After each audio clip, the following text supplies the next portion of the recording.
Hi everyone, welcome back to Climate Astrologer Witness.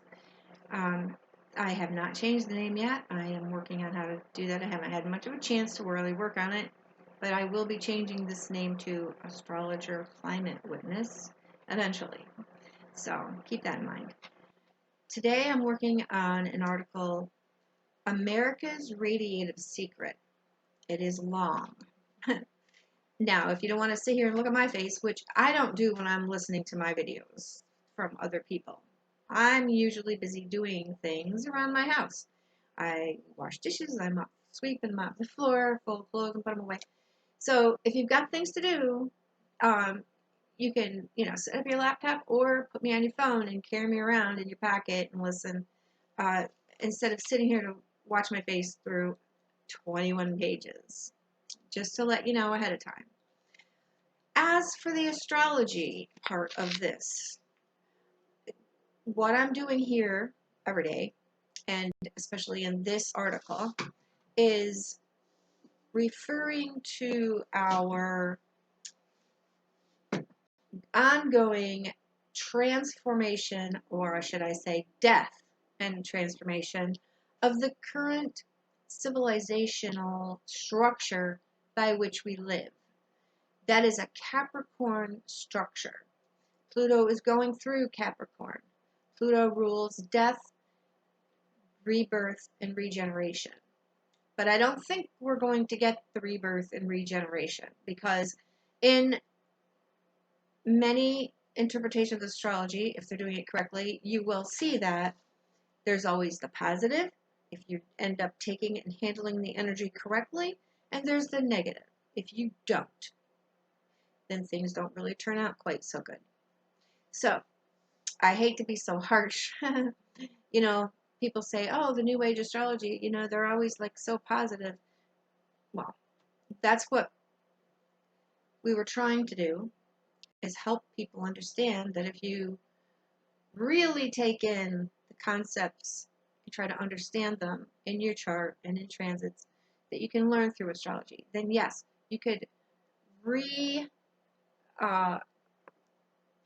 imagine and redo your circumstances and have them turn out better. Or at least when something happens, have it processed correctly within you so that you don't turn negative and make things worse, have things snowball into worse situations, okay? You see where I'm going with that? But of course, with our civilization, which really started 8,000 or more years ago, and definitely got off the ground more intensely around 3,000 to 5,000 years ago, and then was put on steroids once we hit fossil fuel extraction and use, burning of fossil fuels. Everything grew and changed exponentially. Okay, if you've been watching any of my other videos, or if you're already knowledgeable about some of this, then you will see and understand what I'm talking about. So, all right, I'm going to start reading. And I did practice this. I read it over a couple of times, and I've read it in the past. Hold on. My heater is right on me, and that's not helping for some reason. Usually things like that don't bother me, but I'm getting a little sneezy. So, again, if you have something to do, turn me on. You don't have to sit here and watch my face. America's Radiative Secret. Radiative Secret. This is from Rolling Stone, by the way. Okay. Oil and gas wells produce nearly 1 trillion gallons of toxic waste a year. An investigation shows how it could be making workers sick and contaminating communities across America. By Justin Nobel. Justin Nobel is writing a book, he's probably written it by now, about oil and gas radioactivity for Simon & Schuster. This story was supported by the journalism nonprofit Economic Hardship Reporting Project. In 2014, a muscular, middle-aged Ohio man named Peter took a job trucking waste for the oil and gas industry. The hours were long. He was out the door at 3 a.m. every morning and not home until well after dark. But the steady $16 an hour job was pay was appealing, says Peter, who asked to use a pseudonym. This is a poverty area, he says of his home in the state's rural southeast corner. Throw a little money at us, and by God, we'll jump at it.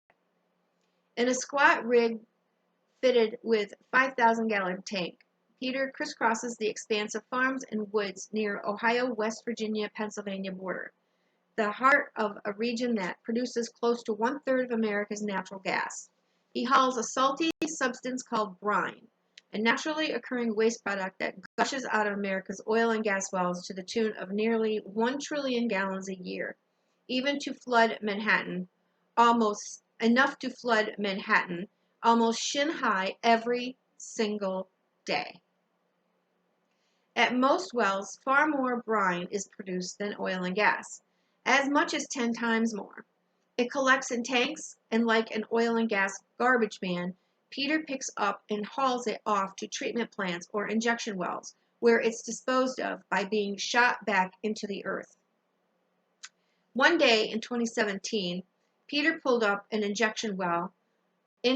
an injection well in Cambridge, Ohio. A worker walked around his truck with a handheld radiation detector, he says, and told him he was carrying one of the hottest loads he'd ever seen. It was the first time Peter had heard any mention of the brine being radioactive.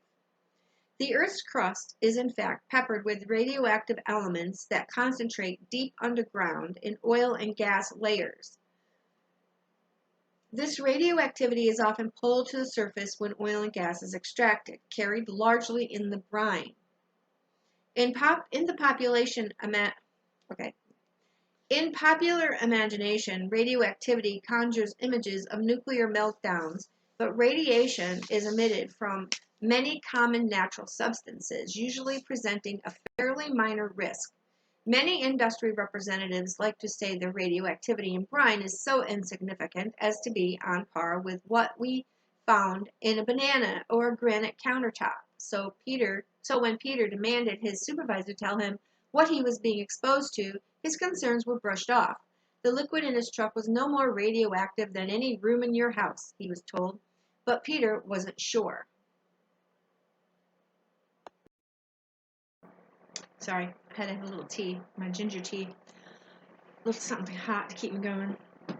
A lot of guys are coming up with cancer or sores and skin lesions that take months to heal, he says. Peter experiences regular headaches and nausea, numbness in his fingertips and face, and joint pain like fire. He says he wasn't given any safety instructions on radioactivity, and while he is required to wear steel-toed boots, safety glasses, a hard hat, and clothes with flash-resistant coating, he isn't required to wear a respirator or a dosimeter to measure his radioactivity exposure, and the rest of the uniform hardly offers protection from brine. It's all over your hands and inside your boots and on the cuticles of your toes, and any cuts you have, you're soaked, he says. So Peter started quietly taking samples of the brine he hauled, filling up old antifreeze containers or soda bottles. Eventually, he packed a shed in his backyard with more than 40 samples. He worried about further contamination, but says for him, the damage is already done. He wanted answers.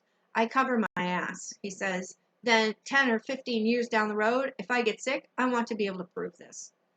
Through a grassroots network of Ohio activists, Peter was able to transfer 11 samples of brine to the Center for Environmental Research and Education at Duquesne University.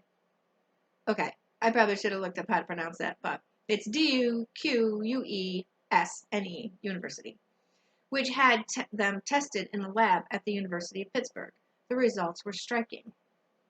Radium, typically the most abundant radionuclide in brine, is often measured in picocuries per liter of substance and is so dangerous it's subject to tight restrictions even at hazardous waste sites. The most common isotopes are radium-226 and radium-228, and the Nuclear Regulatory Commission requires industrial discharges to remain below 60 for each. 4 of Peter's samples registered combined radium levels above 3,500, and 1 was more than 8,500. It's ridiculous that these drivers are not being told what's in their trucks, said John Stoltz, Duquesne's Environmental Center director. And this stuff is on every corner. It is in neighborhoods. Truckers don't know they're being exposed to radioactive waste, nor are they being provided with protective clothing. Breathing in this stuff and ingesting it are the worst types of exposure, Stoltz continues. You are irradiating your tissues from the inside out. The radioactive particles fired off by radium can be blocked by the skin, but radium readily attaches to dust, making it easy to accidentally inhale or ingest. Once inside the body, its insidious effects accumulate with each exposure. It is known as a bone seeker because it can be incorporated into the skeleton and cause bone cancers called sarcomas. It also decays into a series of other radioactive elements called daughters.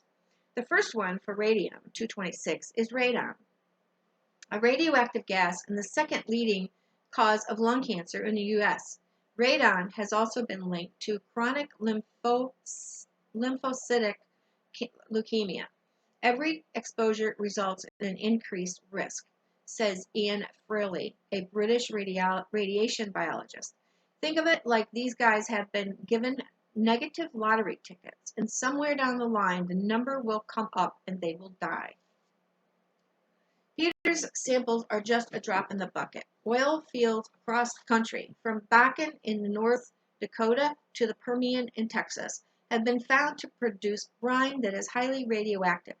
All oil workers, said Fraley, are radiation workers, but they don't necessarily know it. Tanks, filters, pumps, pipes, hoses, and trucks that the brine touches can all become contaminated, with the radium building up into hardened scale, concentrating to as high as 400,000 picocuries per gram. With fracking, which involves sending pressurized fluid deep underground to break up layers of shale, there is dirt and shattered rock called drill cuttings that can also be radioactive. But brine can be radioactive whether it comes from a fracked or a conventional well. The levels vary depending on the geological formation, not drilling method. Colorado, Wyoming seem to have the lower radioactive signatures, while Marcellus Shale underlying Ohio, Pennsylvania, and West Virginia and New York has tested the highest. Radium in its brine can average around 9,000 to 9,300 picocuries per liter, but has been recorded as high as 28,500 picocuries. If I had a breaker of that on my desk and accidentally dropped it on the floor, they would shut the place down, says Yuri Gorby, a microbiologist who spent 15 years studying radioactivity with the Department of Energy. If I dumped it down the sink, I could go to jail. What's that tell us? Really? I mean, does it really make sense, the world we live in? The advent of the fracking boom in the early 2000s expanded the danger, saddling the industry with even larger tidal wave of waste to dispose of and creating new exposure risks as drilling moved into people's backyards. In the old days, wells weren't really close to population centers. Now there's no separation, says City University of New York public health expert Elizabeth Geltman. In the eastern U.S., we are seeing astronomically more wells growing up, she said, and we can drill closer to the populations because regulations allow it. As of 2016, fracking accounted for more than two-thirds of all of new U.S. wells, according to the Energy Information Administration. There are about 1 million active oil and gas wells across 33 states, with some of the biggest growth happening in the most radioactive formation, the Marcellus. That's where I live, folks. Although I'm in New York, so, I'm on the border, though. So we see the dump trucks all the time hauling gravel for them, etc. I don't know what else. And some regulations have only gotten weaker. I do remember way back in the early teens, 20-teens, there were articles stating that Pennsylvania was sending their dump trucks of waste, the cuttings, the drill cuttings, to New York State landfills and dumps, because they didn't want to have to deal with the regulations having to do with what would be in there. And they were getting away with it. I don't remember all the specifics of that, but it was a big deal. And I guess they were caught and stopped. I'm not sure, I guess. Okay, apparently, from what I remember reading. Okay. And some regulations have only gotten weaker. Legislators have laid out a careful set of exemptions that allow this industry to exist, says Teresa Mills of the Buckeye Environmental Network, an Ohio community organizing group. There is no protection for citizens at all. Nothing. In an investigation involving hundreds of interviews with scientists, environmentalists, regulators, and workers, Rolling Stone found a sweeping arc of contamination. Oil and gas waste spilled, spread, and dumped across America, posing understudied risks to the environment, the public, and especially the industry's own employees.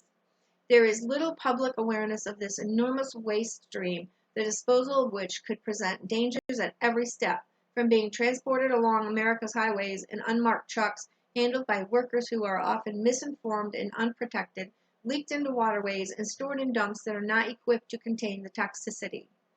Brine has even been used in commercial products sold at hardware stores and is spread on local roads as de-icer.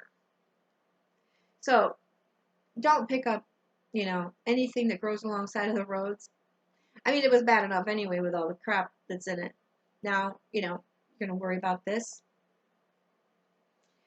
Essentially, what you are doing is taking the underground radioactive reservoir and bringing it to the surface where it can interact with people and the environment. So let me read that again.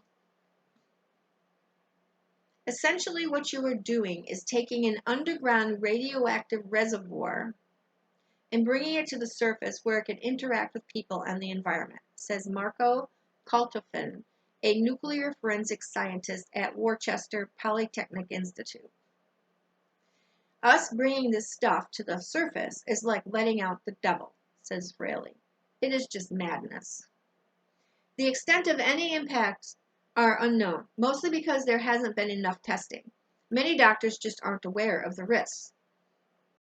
For a time in Pennsylvania, doctors were even banned from discussing some toxic fracking exposures with patients. The controversial medical gag rule was struck down by the state's Supreme Court in 2016. Also, cancer from the radiation often emerges years after exposure, making it hard to pinpoint a cause.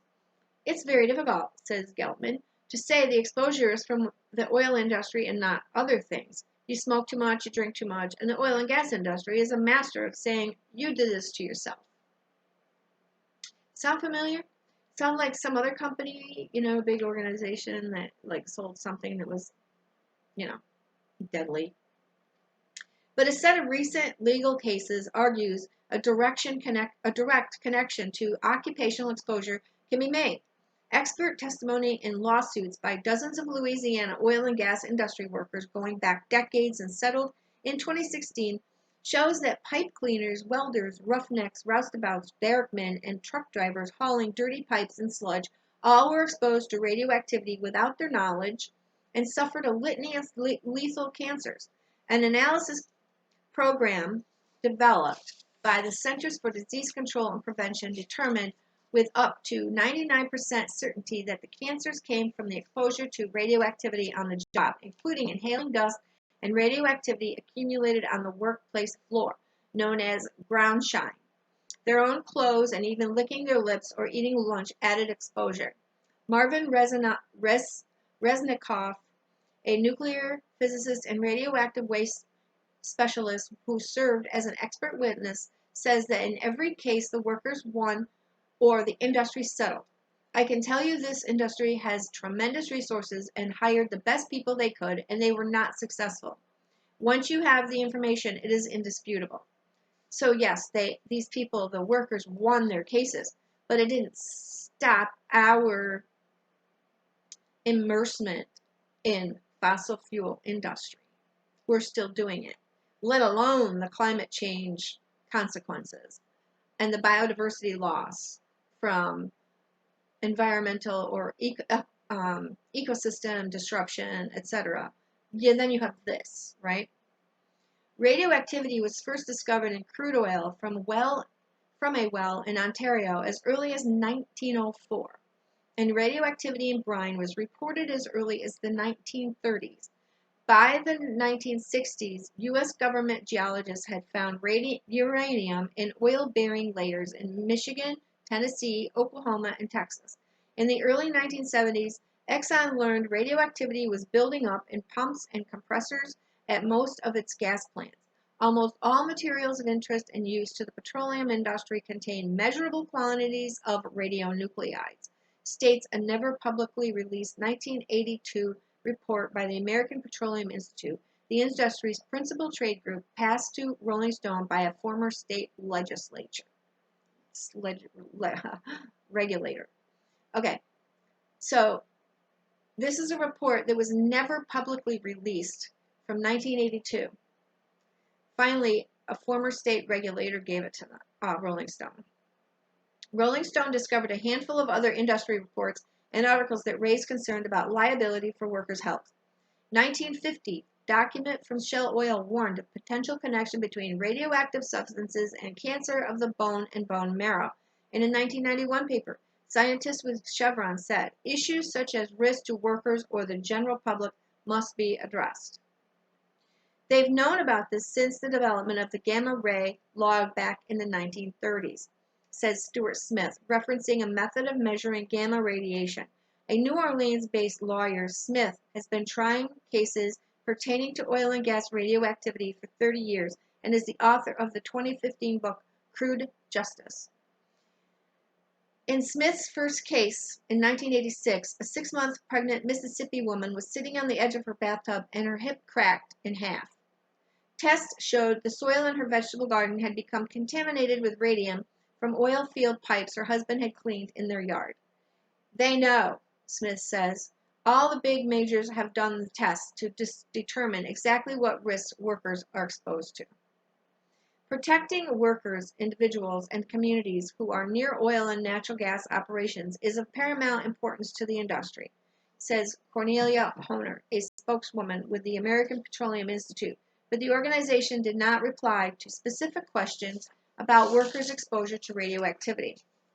ExxonMobil and Chevron recommended Rolling Stone direct its questions to the American Petroleum Institute. Curtis Smith, a spokesman with Shell, says, this subject is the focus of litigation that at least one Shell expert recently testified to as part of a formal deposition. Our top priorities remain the safety of our employees and the environment. While the risk of exposure to radioactive elements in some phases of our operations is low, Shell has strict, well-developed safety procedures in place to monitor for radioactivity, as well as a comprehensive list of safety protocols should radioactivity be detected. But the radioactivity in oil and gas waste receives little federal oversight. They swept this up and forgot about it on the federal side, says Smith, the attorney. When asked about rules guarding oil and gas workers from the contamination, the Department of Labor's Occupational Safety and Health Administration pointed to a set of sparse letters and guidance documents, some more than 30 years old. OSHA conducted measurements of external radiation doses to workers in the oil and gas industry. A representative says, the agency's experience is that radiation doses are well below the dose limits that would require the agency's regulation.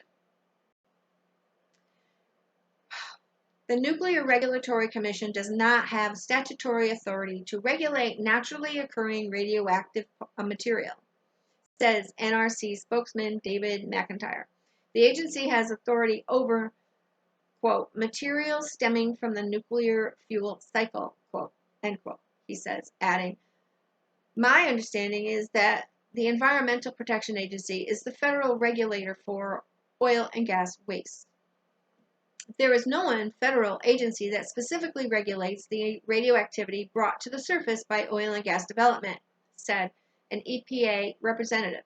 In fact, thanks to the single exemption, the industry, let me say that again. In fact, thanks to a single exemption, the industry received from the EPA in 1980, the streams of waste generated at oil and gas wells, all of which could be radioactive and hazardous to humans, are not required to be handled, as in 1988, the EPA assessed the exemption. Let me read that again. I think I skipped a line. In fact, thanks to a single exemption the industry received from the EPA in 1980, the streams of waste generated at oil and gas wells, all of which could be radioactive and hazardous to humans, are not required to be handled, as in 1988, the EPA assessed the exemption, called the Benson and Bevel Amendments part of the Resource Conservation and Recovery Act, and claimed that potential risks to human health and environment were small. Even so, the agency found concerning levels of lead, arsenic, barium, and uranium and admitted that it did not assess many of the major potential risks. Instead, the report focused on the financial and regulatory burdens, determining that formally labeling the billions of barrels of waste as hazardous would cause a severe economic impact on the industry. Effectively, the EPA determined that in order for oil and gas to flourish, its hazardous waste should not be defined as hazardous waste. So responsibility has been largely left to the states, a patchwork of laws that are outdated, inconsistent, and easy for the industry to avoid. Of 21 significant oil and gas producing states, only 5 have provisions addressing workers, and just 3 include protections for the public, according to research by Geltman, the public health expert. Much of the legislation that does exist seems hardly sufficient.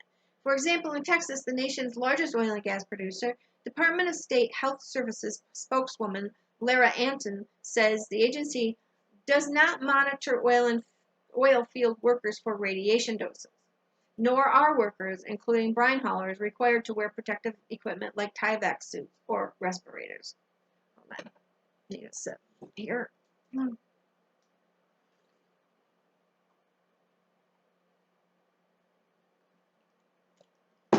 The first state to enact any protections at all was Louisiana in the late 80s. It was the only environmental issue in Louisiana anyone ever sprang on me I didn't know anything about, says chemical physicist Paul Templet, who, as the state's lead environmental regulator at the time, ordered a study on oil and gas radioactivity. The results horrified him. The levels of radium in Louisiana oil pipes had registered as much as 20,000 times the limit set by the EPA for topsoil at uranium mill waste sites. Templet found that the workers who were cleaning oil field piping were being coated in radioactive dust and breathing it in. One man they tested had radioactivity all over his clothes, his car, his front steps, and even on his newborn baby. The industry was also spewing waste into coastal waterways. Let me go back. I want to read that again. The levels of radium in Louisiana oil pipes had registered as much as 20,000 times the limit set by the EPA for topsoil at uranium mill waste sites. Templet found that workers who were cleaning oil field piping were being coated in radioactive dust and breathing it in. One man they tested had radioactivity all over his clothes, his car, his front steps, and even his newborn baby. The industry was also spewing waste into coastal waterways, and radioactivity was shown to accumulate in oysters. Pipes still laden with radioactivity were donated by the industry and reused to build community playgrounds. Templet sent inspectors with Geiger counters across southern Louisiana. One witnessed a kid sitting on a fence made from piping so radioactive that child was set to receive a full year's radiation dose in 1 hour. People thought getting these pipes were for free from the oil industry was a great deal, says Templet. But essentially the oil companies were just getting rid of their waste. Templet introduced regulations protecting waterways and setting stricter standards for worker safety. The news reverberated across industry, and the New York Times ran a front-page story in 1990 headlined, "Radiation Danger Found in Oil Fields Across the Nation." Another Times story that year reported that the radiation measured in oil and gas equipment exposes people to levels that are equal to and at times greater than workers receive in nuclear power plants, and that pending lawsuits may ultimately decide whether oil companies can be held responsible for billions of dollars in expenses associated with cleaning up and disposing radioactive waste at thousands of oil and gas sites across the nation. But the issue soon faded from the news. Discussion around it has remained mostly in the confines of arcane reports by regulators. Even in academia, it is an obscure topic. There's no course that teaches this, says Julie Wetherington Rice, an Ohio scientist with the environmental consulting firm Bennett and Williams, who has tracked oil and gas waste for 40 years. You literally have to apprentice yourself to the people who do the work. The lack of research and specialization has made it hard to reach a consensus on the risk and has facilitated the spread of misinformation. There is a perception that because the radioactivity is naturally occurring, it's less harmful. The industry and regulators almost exclusively call oil and gas waste NORM, naturally occurring radioactive material, or TENORM, for the technologically enhanced concentrations of radioactivity that accumulate in equipment like pipes and trucks. But the radioactivity experts Rolling Stone spoke to dismiss the naturally occurring excuse. It makes no sense, said Kaltovin, the nuclear forensic scientist. Arsenic is completely natural, but you probably wouldn't let me put arsenic in your school lunch. As for the banana red herring, as Kaltovin calls it, the idea that there's no more radioactivity in oil and gas waste than in a banana, I call bullshit, he says. They emit two different kinds of radiation. The potassium-40 in bananas predominantly gas sites, let me say that again, predominantly I can't pronounce that, something. I think I was a little, I don't know if that's predominantly, something. I must have made a goof and left something out here. Gas sites around the nation. Yep, I left out a piece. Emits beta particles that barely interact with your body. Radium emits alpha particles, which are thousands of times more impactful and can swiftly mutate cells. So in other words, what's emanated from a banana, potassium-14, doesn't do anything. But radium, which is coming out of the ground, emits alpha particles, which are thousands of times more impactful and can swiftly mutate cells. He compares them this way. If I pick up a .45 caliber bullet and throw it at you, or if I put the same bullet in a .45 caliber pistol and fire it at you, only one of these will cause you serious harm. An oft-cited 2015 study on TENORM by Pennsylvania's Department of Environmental Protection determined there are potential radiological environmental impacts, but concluded there was limited potential for radiation exposure to workers and the public. But Reznikov, the nuclear physicist, wrote a scathing critique of the report, saying it downplayed the radioactive gas radon, misinterpreted information on radium, and ignored the well-documented risk posed by the inhalation or ingestion of radioactive dust. As this past summer, Bennett Elemayehu, a radiation health physicist with Natural Resources Defense Council, toured oil fields in Ohio, West Virginia, and Pennsylvania with Rolling Stone, taking samples, including some of Peter's brine. Elemayehu's report is due out later this year, but he says the data I am seeing is that some oil and gas workers, including maintenance workers and haulers like Peter, should be treated as radiation workers. Brine haulers are a ghost fleet. No federal or state agency appears to know how many drivers like Peter are out there, how long they've been working, how much radioactivity their bodies have accumulated, or where this itinerant workforce might be living. But the Department of Transportation does have jurisdiction over the roads, and there are rules on hazardous materials.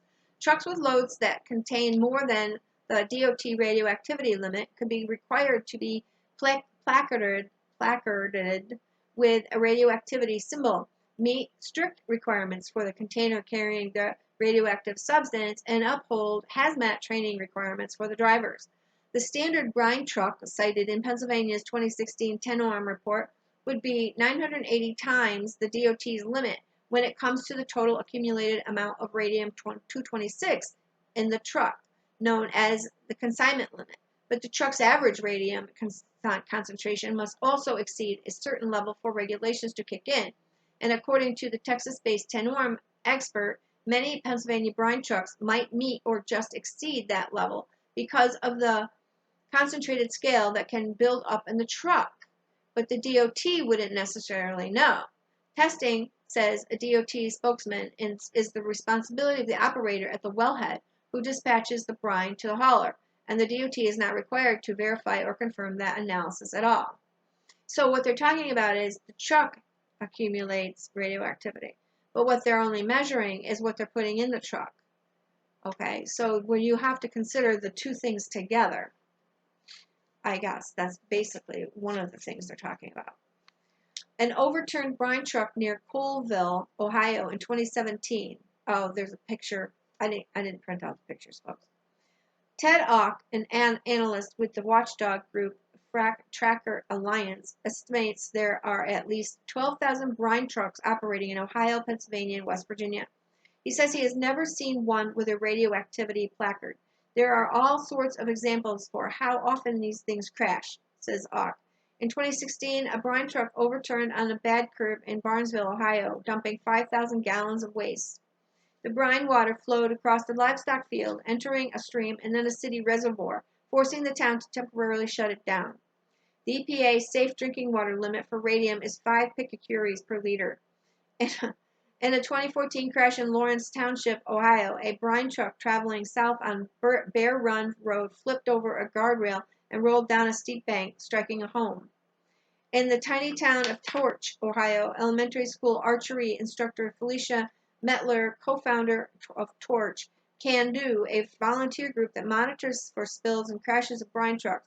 One injection well they tracked in the area sees more than 100 brine trucks a day, about one every 14 minutes. This is why it's so important we document everything. She says, I don't think we're going to stop it today. I don't think we're going to stop it in 5 years from now, but someday it's going to help. Even without crashing, the trucks are potentially hazardous. Haulers often congregate at local restaurants and truck stops where half a dozen or more brine trucks may be lined up in the parking lot, says Randy Moyer, a former brine hauler in Pennsylvania, who says he quit the job when burning rashes and odd swelling broke out across his body after only 4 months. I warn waitresses who serve guys getting out of these waste trucks, he said. Says Gorby, the former DOE engineer. A driver sloshed with brine could be shedding dust particles with radium. The consensus of the international scientific community is that there is no safe threshold for radiation because it accumulates in your body. Every single dose adds up, says Reznikov. Each additional exposure, no matter how small, increases the person's risk of cancer. In Pennsylvania, regulators revealed in 2012 that for at least 6 years, one hauling company had been dumping brine into abandoned mine shafts. In 2014, Benedict Lupo, owner of a Youngstown, Ohio company that hauled fracking waste, was sentenced to 28 months in prison for directing his employees to dump tens of thousands of gallons of brine into storm drains that emptied into the creek that feeds into the Mahoning River. While large bodies of water like lakes and rivers can dilute radium, Penn State researchers have shown that in streams and creeks, radium can build up in sediment to levels that are hundreds of times more radioactive than the limit for topsoil at Superfund sites. Texas-based researcher Zach Hildenbrand, has shown then the limits for topsoil has shown that brine also contains volatile organics such as the carcinogen benzene, heavy metals, and toxic levels of salt, while fracked brine contains a host of additional hazardous chemicals. It is one of the most complex mixtures on the planet. Officials found the creek and the Lupo incident to be void of life after the contamination. But, let me read that again. Officials found the creek in the Lupo incident to be void of life after the contamination, prosecutors said. But downstream, no one notified water authorities or tested water supplies for possible radioactivity, says Silverio Gagliano, a near 40-year veteran of the Youngstown Fire Department and a hazardous materials specialist with Ohio Hazmat Weapons of Mass Destruction Advisory Committee. If we caught some ISIS terrorist cells dumping this into our waterways, they would be tried for terrorism and the use of WMDs on U.S. citizens, says Gagliano. However, the frack industry is given a pass on all of this. In Ohio, laws that enabled local communities to enforce zoning of oil and gas activities were systematically stripped during the 2000s and 2010s. Language snuck into one 2000 Ohio budget bill exempted the oil and gas industry from having to disclose safety information to fire departments and first responders. A truck carrying brine for injection is the worst of the worst, says Gagliano. And it is going through your freeways, through your neighborhoods, through your streets, past your homes, past your schools, and the drivers are not trained in how to handle hazardous waste and don't have to have a single piece of paper telling a fire chief like me what the hell they are carrying. It scares the fuck out of me. In the summer of 2017, Suri Lawson noticed a group of Amish girls walking down the side of a dirt road near the horse farm where she lives and with her husband in Farmington Township, Pennsylvania. The girls, dressed in aprons and blue bonnets, had taken off their shoes and were walking barefoot. Larson was horrified. She knew the road had been freshly laced with brine. Radioactive oil and gas waste is purposely spread on the roadways around the country. The industry pawns off brine, offering it for free on rural townships that use the salty solution as a winter de-icer and the summertime as a dust tamper on unpaved roads. Brine spreading is legal in 13 states, including Dakotas, Colorado, much of the upper Midwest, northern Appalachia, and New York. In 2016 alone, 11 million gallons of oil field brine were spread on the roads in Pennsylvania, and 96% was spread in townships in the state's remote northwestern corner where Lawson lives. Much of the brine is spread for dust control in the summer when contractors pick up the waste directly at the wellhead, says Lawson, then head to Farmington to dose roads. On a single day in August 2017, 15,300 gallons of brine were reportedly spread. After Lindell Road got brined, I had a violent response, reads Lawson's comment in 2017 lawsuit she brought against the state. For nearly 10 days, especially when I got near the road, I reacted with excruciating eye, nose, and lung burning. My tongue swelled to the point my teeth left indentations. My sinuses reacted with a profound overgrowth of polyps, actually preventing nose breathing. The oil and gas industry has found a legal way to dispose of waste, says Lawson, 65, who worked as a horse trainer but is no longer able to ride professionally because of her illnesses. Sitting in her dining room, surrounded by pictures she has taken to document the contamination. Brine running down the side of the road, an Amish girl lifting her dress to avoid being sprayed. She tells me the brine is sprayed regularly on the roads that abut cornfields, cow pastures, and trees tapped for maple syrup sold at local farmers markets. There is nothing to remediate it, says Avner Vengosh, a Duke University geochemist. The high radioactivity in the soil at some of these sites will stay forever. Radium-226 has a half-life of 1,600 years. The level of uptake into agricultural crops grown in contaminated soil is unknown because it hasn't been adequately studied. Not much research has been done on this, says Bill Burgos, an environmental engineer at Penn State who co-authored a bombshell 2018 paper in Environmental Science and Technology that examined the health effects of applying oil field brine to roads. Regulators defend the practice by pointing out that only brine from conventional wells is spread on roads, as opposed to fracked wells. But conventional well brine can be every bit as radioactive, and Burgos' papers found it contained not just radium, but cadmium, benzene, and arsenic, all known human carcinogens, along with lead, which can cause kidney and brain damage. And because it attaches to dust, The radium can be resuspended by car movement and be inhaled by the public, Reznikov wrote in 2015. Research also shows that using brine to suppress dust is not only dangerous but pointless.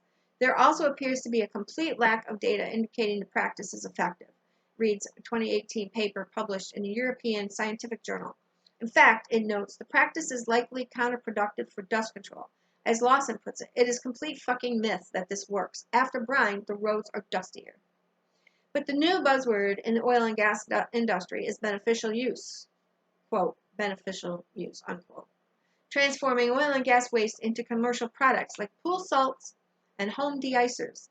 In June 2017, an official with the Ohio Department of Natural Resources entered a Lowe's home center in Akron and purchased a turquoise jug of liquid de-icer called Aqua Salina, which is made with brine from conventional wells, used for home patios, sidewalks, and driveways.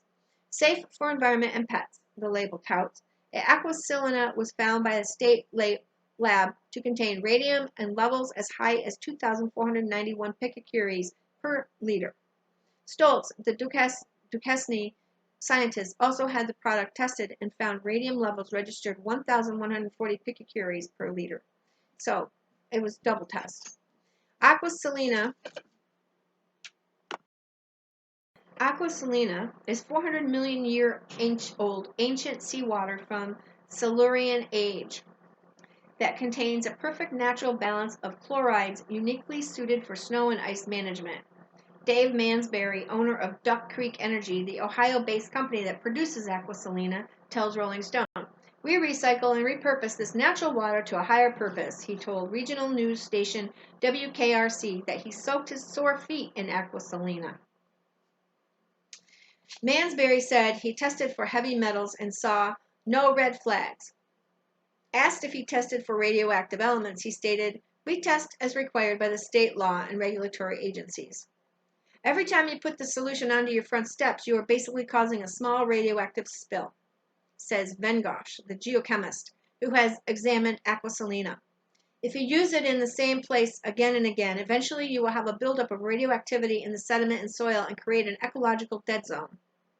But Ohio's Department of Health concluded Aqua Salina poses a negligible radiological health and safety risk. Reading their study shows it's about equal to eating a banana a week. Sorry, Aqualina does not fit the narrative sought by many haters of the oil and gas industry. That's what Mansberry says. CPI Road Solutions, an Indianapolis-based snow and ice management company, sells hundreds of thousands of gallons of Aqua Salina each winter to the Pennsylvania Turnpike Commission and Ohio Department of Transportation, says Jay Wallerstein, a company VP. Supporters tout that the product has been approved by Pacific Northwest Snow Fighters, the nation's most respected organization for evaluating de-icing products. But Snow Fighters official Jay Wells says PNS has not tested Aqua Salina for radioactive elements, and that radium-226 is not a standard test for de-icing products. Meanwhile, Ohio is pushing forward with legislation to protect the practice of brine spreading. State Senate Bill 165 would slash environmental safeguards and make it easier for products like Aqua Salina to be developed. In Pennsylvania, Lawson's case had led the state's DEP to acknowledge brine spreading violated environmental laws, and the practice was halted last year.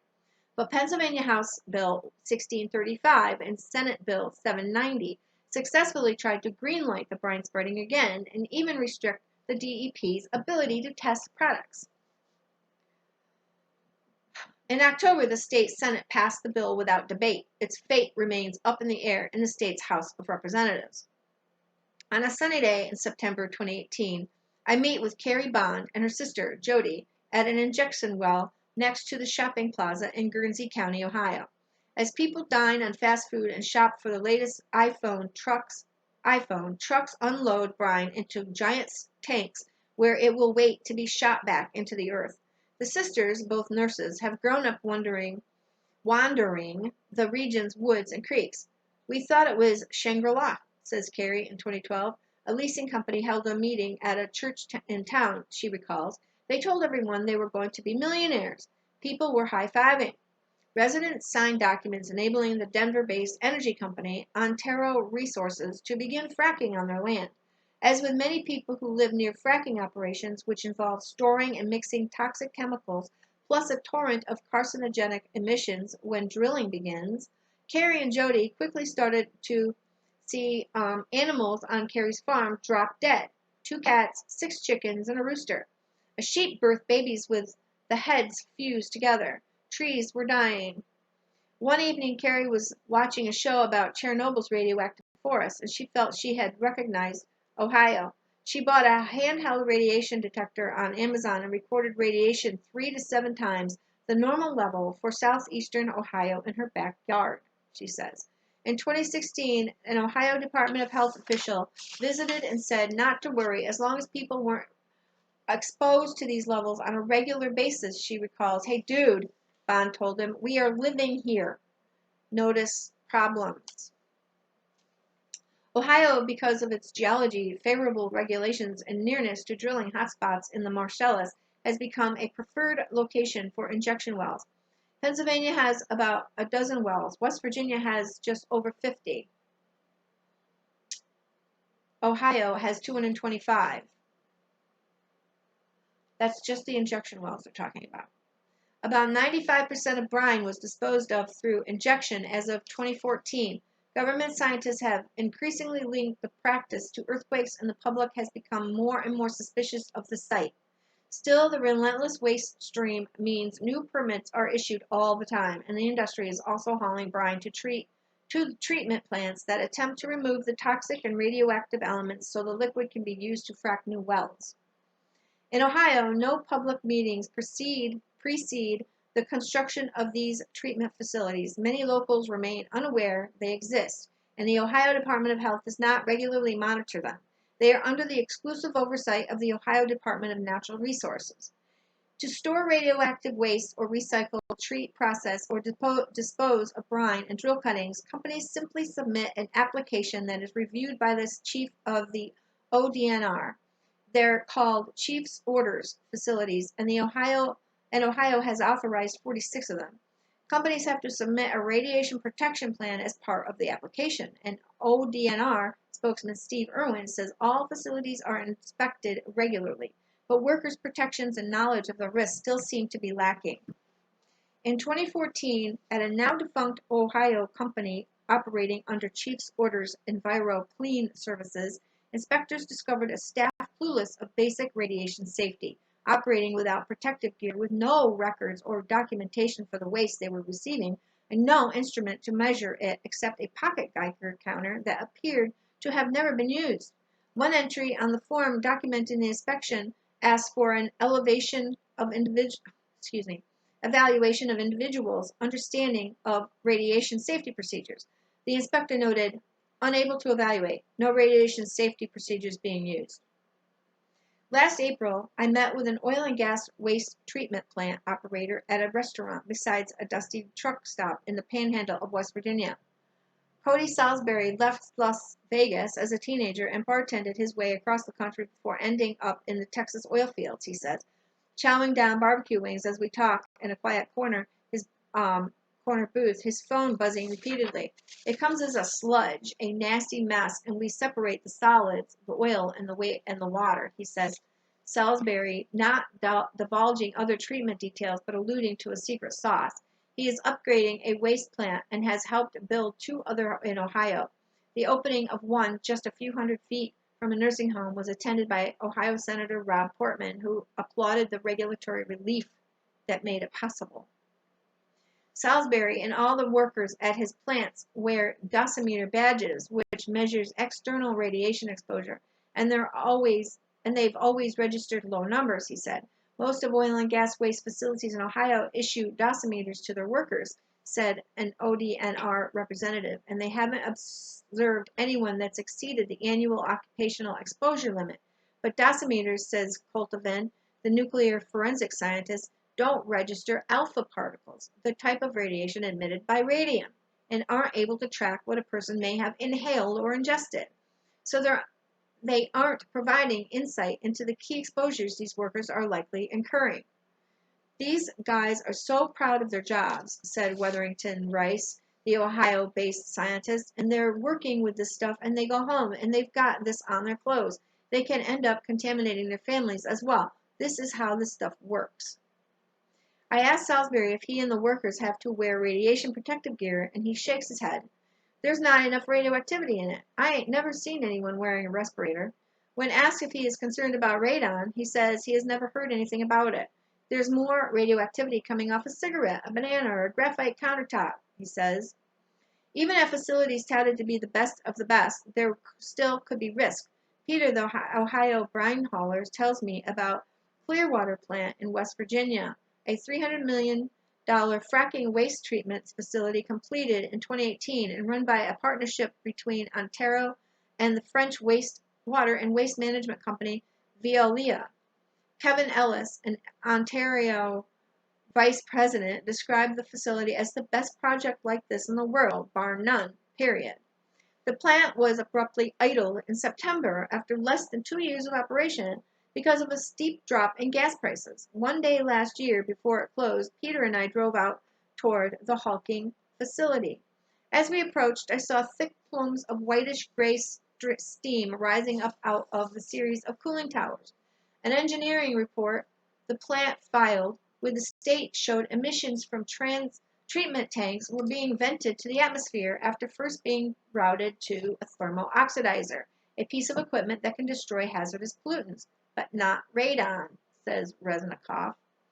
Neither Veolia nor Antero replied to questions on whether they were testing the steam for radioactivity.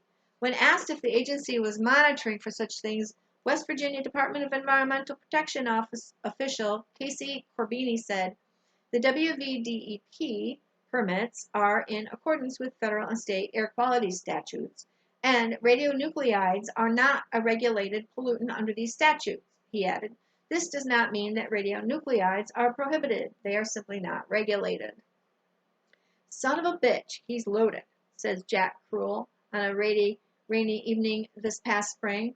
Cruel, a 59-year-old contractor, is watching a dump truck headed toward Pennsylvania's Westmoreland sanitary landfill just down the road from his home in Belle Vernon, about 25 miles from Pittsburgh. It's been accepting fracking waste since 2010. The end of the line for much of the radioactive solid waste produced from extraction, like drill cuttings and the sludge filtered out of brine, is the local dump. Cruel used to keep a pair of Geiger counters on the spice rack in his kitchen to monitor the regularly above normal levels.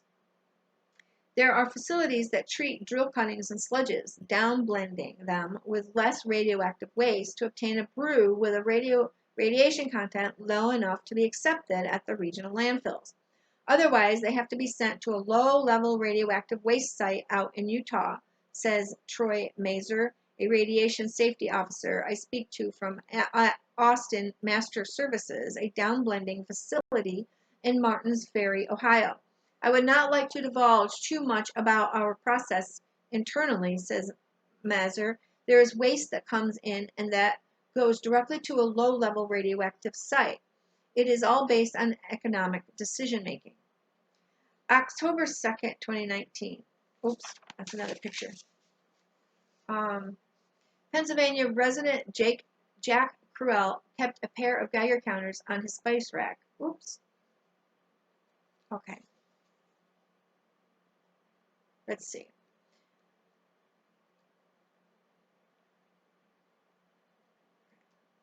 I'm trying to figure out what I did here. A 2013 report co-authored by Reznikov calculated that sending solid oil and gas waste like drill cuttings to a low-level radioactive waste facility could mean as much as a 100-fold increase in cost. So there's an incentive for companies to get the waste into a regional landfill. A letter from a whistleblowing employee of Westmoreland to one of Cruel's neighbors last April told of numerous overloaded DEP violations and dumping of frackwater material and sludges in excess of legal limits.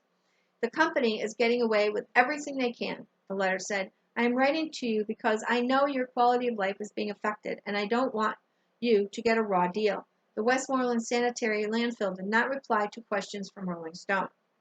But what worries Crewell most is the metallic dust he has noticed speckling his bushes and grass, and the pain he gets when he mows his lawn.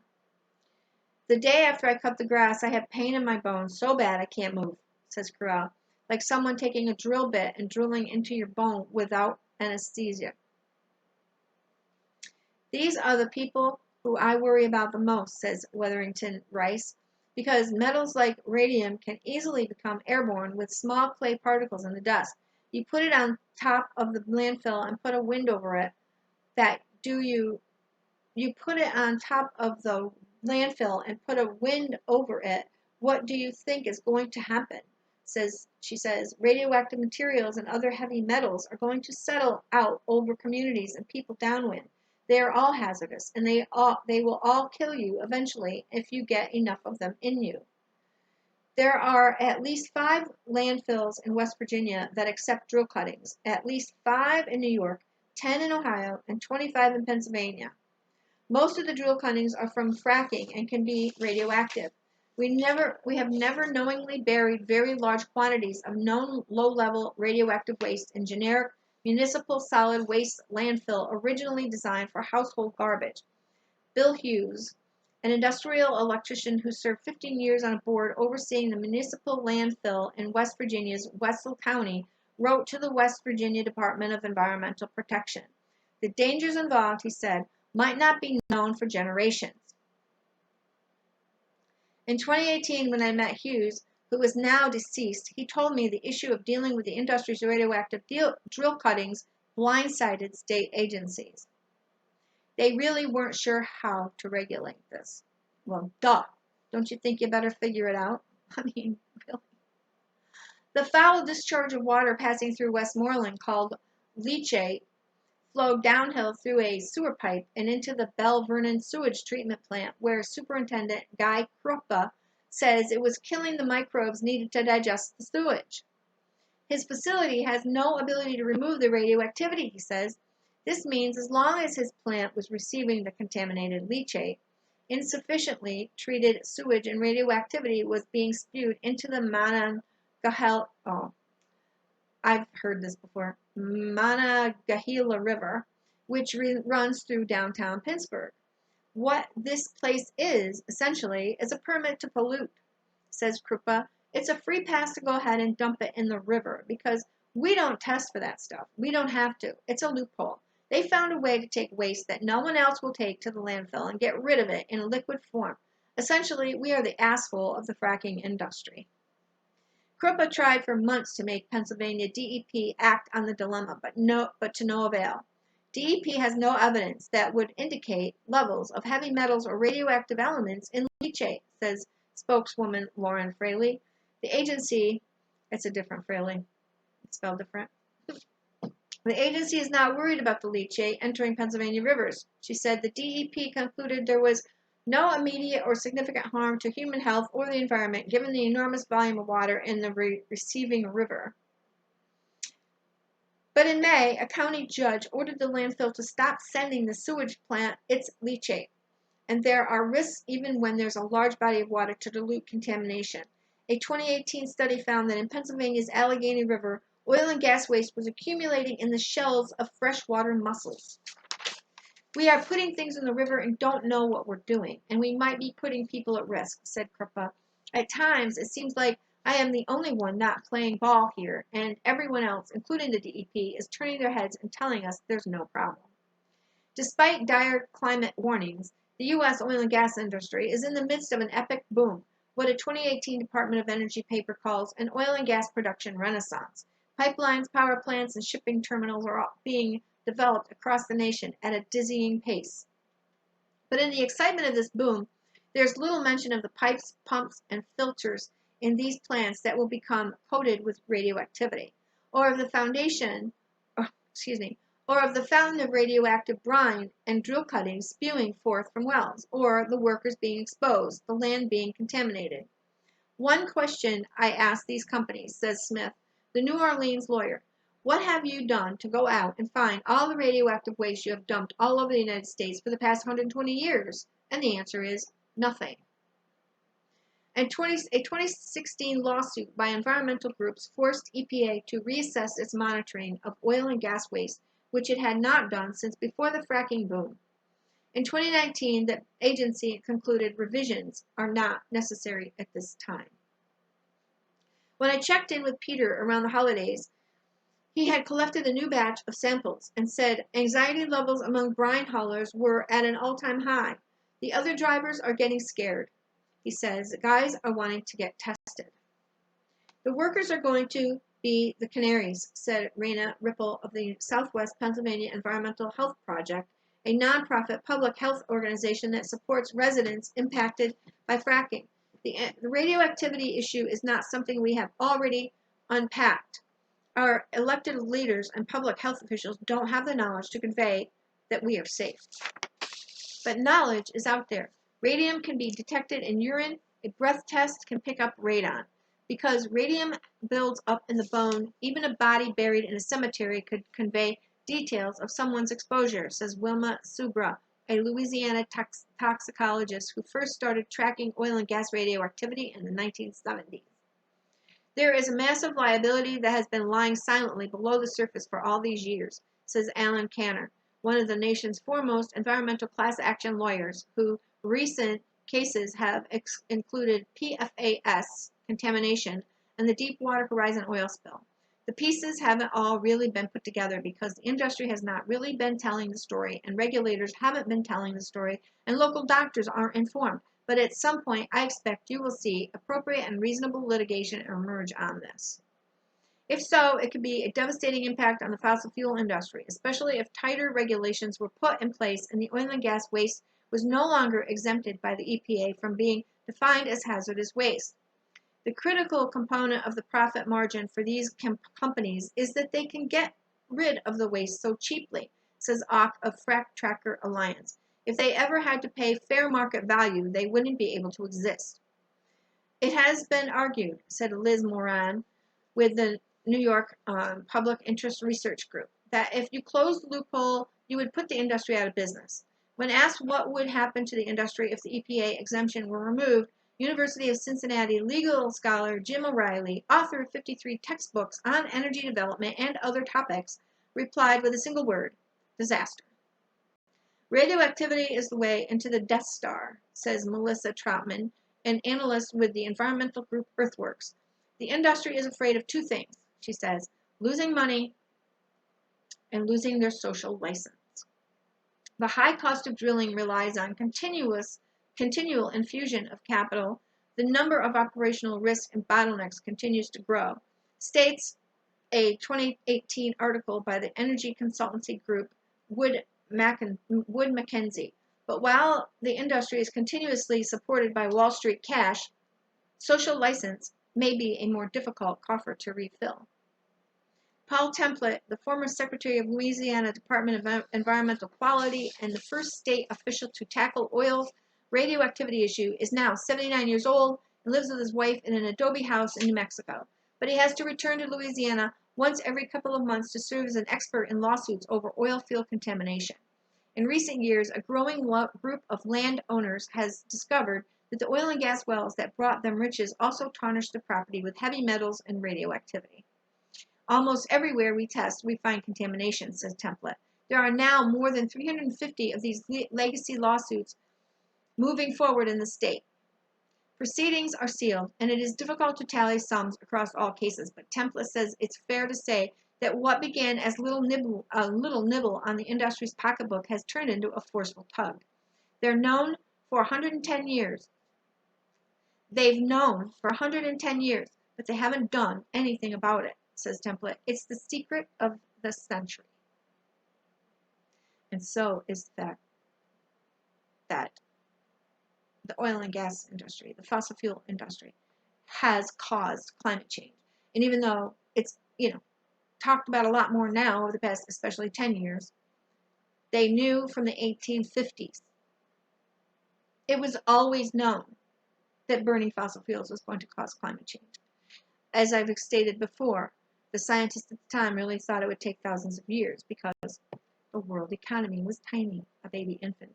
But as it grew, the greenhouse gas emissions grew exponentially, as did the world economy, because of the use of oil and coal helped as far as the growth.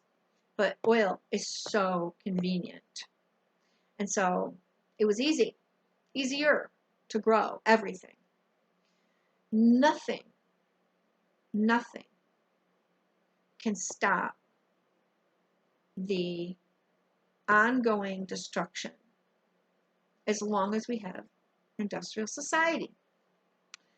There's no way for anybody to understand this unless you really, really start to research it, because we're born into it. It seems natural to jump in your car and go someplace. It seems natural to go to the store and buy something. It seems natural to hear, the Shark Tank, oh, entrepreneurs go develop a new product and sell it and make money. It seems natural to have dollar bills in your hand, $50 bill, or if they make them, $20 bills. It seems natural. We're born into it. We don't understand. But that is a tiny percentage of the whole of existence of human beings. We lived for century upon century, anywhere from 200,000 to 300,000 years, in the form we are now without fossil fuels.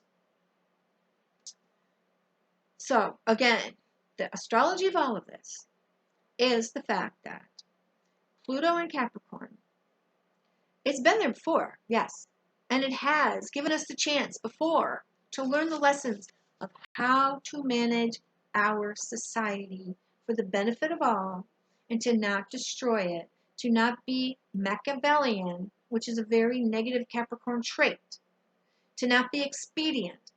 Pluto in Capricorn before, if you're in astrology, you can look it all up, when it was there before and what was going down.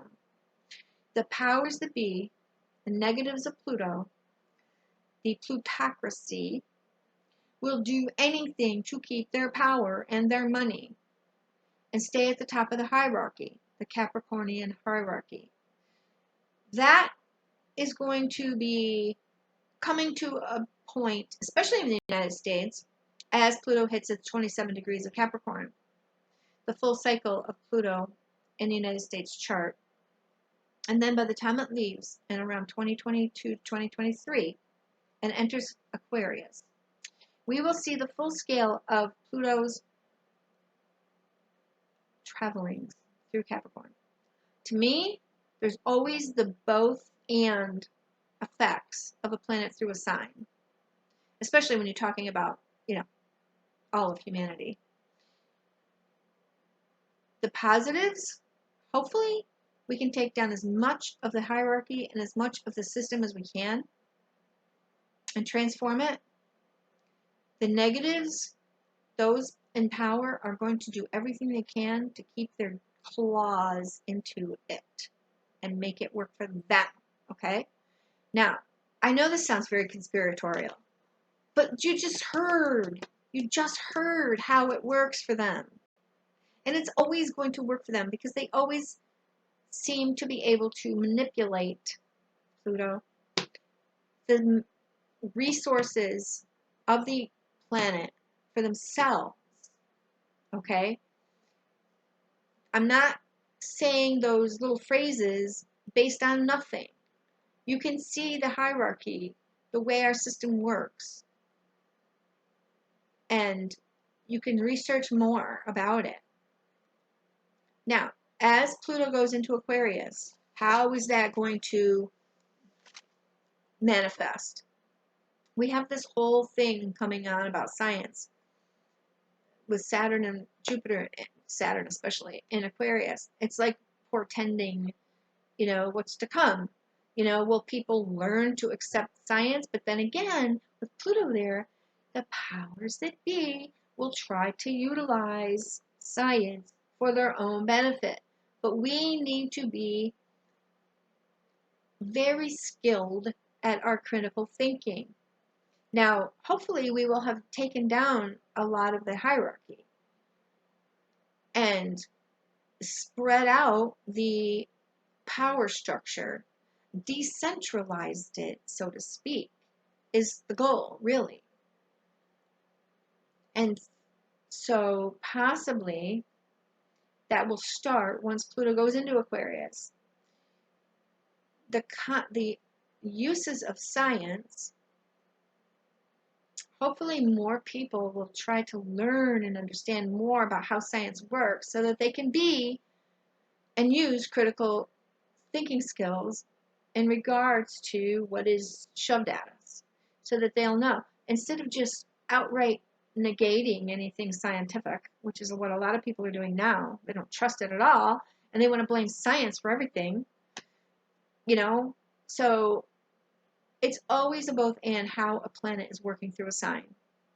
Whether it leans more towards the positive or leans more towards the negative, I think it goes back and forth.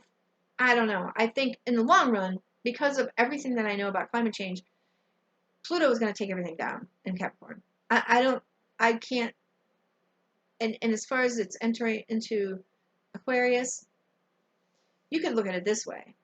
Aquarius is the first sign that uses human symbology. The man pouring water out to the masses, or the female, whatever you want. There's many different pictures. And Pluto there could signify, one explanation is the death of humanity. There are some climate scientists, and I'm not going to name anybody yet here, but there's a whole group, and I'm part of it, more or less. Near-term human extinction.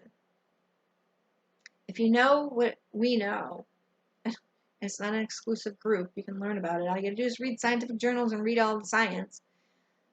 There's no other outcome. So, anyway, listen carefully to this.